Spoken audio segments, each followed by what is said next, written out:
What's going on, guys? I hope you've had an amazing week, and it's Sunday, so it's time for another video. I want to thank you for all the support on last week's video. I totally got to see some of what it is, English, to eat around the world, what different people eat for Christmas. We got to hear what some people in the south of America hear and many other places. So it was really interesting, opened my eyes, and I will be trying that food because some of it sounded well nice. Yeah. So without further ado, what we're going to talk about today, well, it's story time today. It's a little story time, and this week, just the pinnacle of being shitted on happened to me. One of those days where just everything went wrong. Yeah, it was just, and I have to tell you about it. I'm not running, I'm just kind of saying what my life is about. And you know, sometimes when your life is just one of those days and comedy just appears in front of you, you got to grab it with both hands. So that's what this video is all about, and roll that in.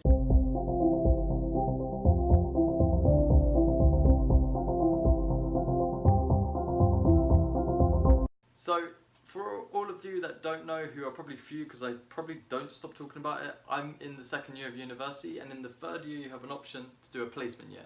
Me personally, I don't know if I'm allowed to say this, I don't know really, but anyway, it's a huge automotive company, very big, go figure, and I had to travel a far way for that thing. It's to do marketing for a placement year, and then possibly to go back and do more, dependent. So anyway, the travel wasn't so bad. I stayed around my girlfriend's house, and luckily her dad dropped me, and it was like so chill. Like I was so close because my girlfriend's house is totally nearer than where I would be, and it would just be stress. And yeah, so he dropped me. Originally, I was planning on getting a hotel, and I'll tell you why that would have been just sucks at the end of the video when you understand the actual story. Key point.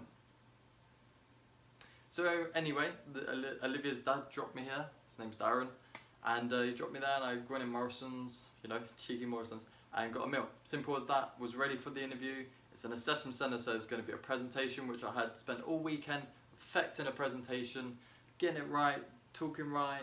You know, this obviously helps YouTube. It just helps you be able to speak in front of people. Just imagine that you're there, but you know, still takes preparation. So I just spent the whole weekend preparing and just getting that presentation ready, thinking what I'm going to do in group exercises, you know, getting interview ready, reading what they want, and you know, the typical university interview crap, which I won't bore you with. So anyway, I'm all prepared.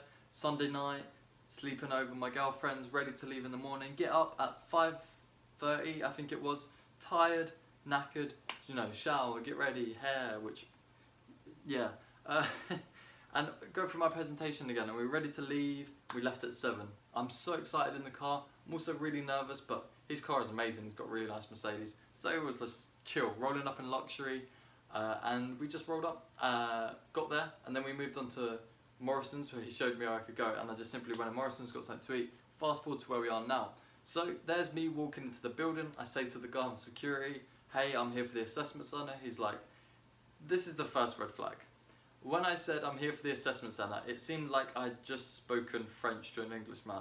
They just did not understand one bit. He was like, oh, but you know, you'd expect him to be, okay, right here, this way, here's a sign. But no, he just kind of said, oh, well, you know, in there, so go into the building. I almost said. So anyway, I go past him and I go in the building, go to the reception. They say, hi, can I help you? Second red flag time.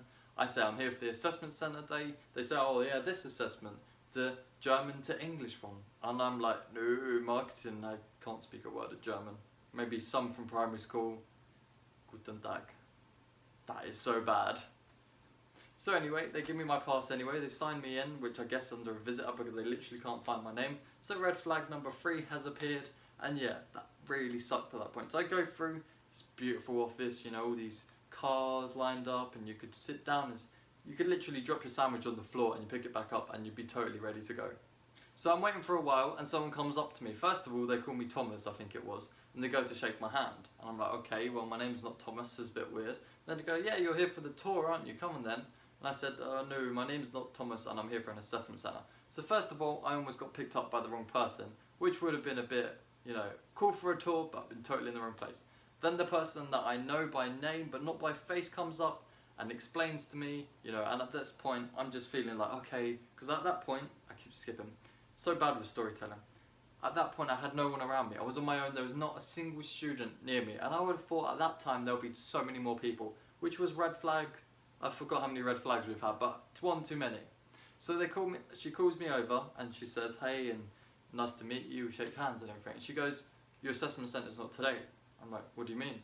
Because she originally sent out an email, which unfortunately sent out 2 emails, and my stupid inbox or something messed up and I didn't get that email. So there's me, you know, ready for the assessment centre on Monday and don't even have to be there to January, which was a little bit annoying because at that point I had no idea how I was going to get home. I knew later would be better to get home, but at this point I had not really had any plans to get home back to my girlfriend's anyway, which was where my car was.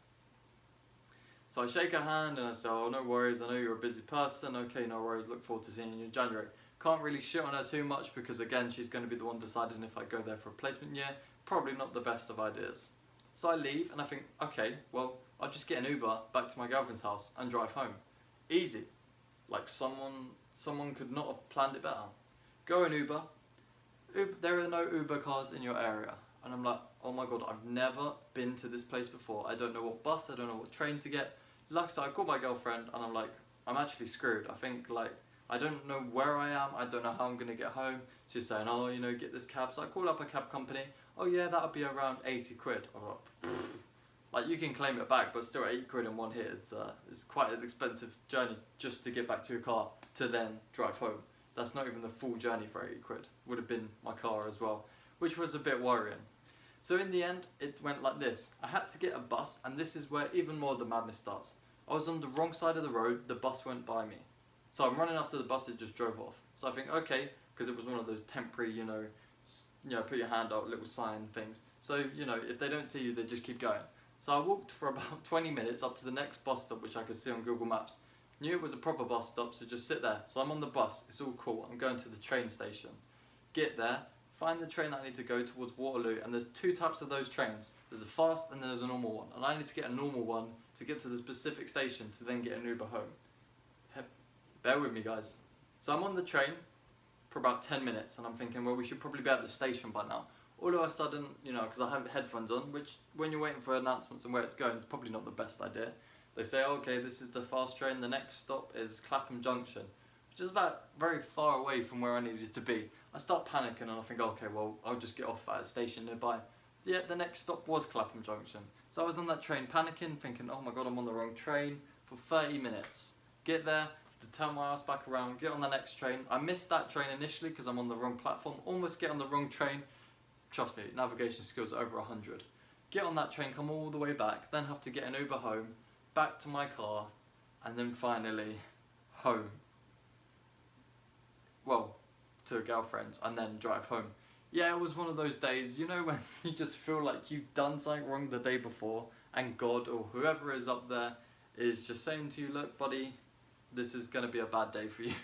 Because from start to finish it was like getting up early, then getting there and no one was there, no one knew my name, no one knew where I had to go, then told I was wrong, then realising Uber don't operate in there, then realising I got the wrong train, and also was on the wrong side for the bus, had to get an Uber home, and then drive home.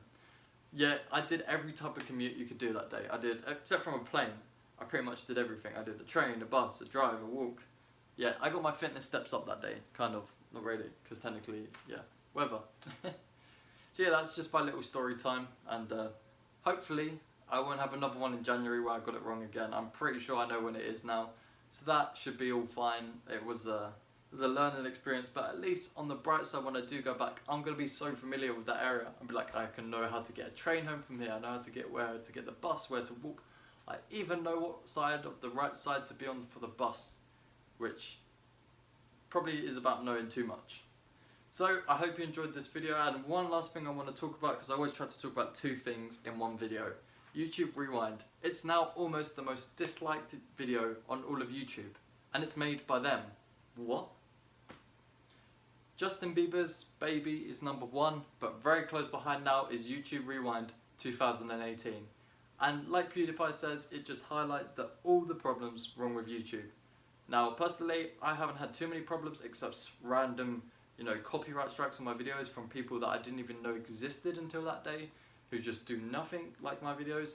It can happen sometimes, and even sometimes subscribers getting deleted. But that's just me, you know, I have a small channel. But being a huge channel when you get like PewDiePie, like hundreds of thousands of subscribers deleted. That's your job, you know, that's what you make a living out of, that's your fans, and you just get unsubscribed. Yeah, there is some tension there, and obviously PewDiePie and YouTube, there is always going to be some tension on both sides, because, you know, let's be honest, both sides haven't always done the greatest thing to each other, and always been positive in the public light. But everyone's human, except YouTube, they're a business.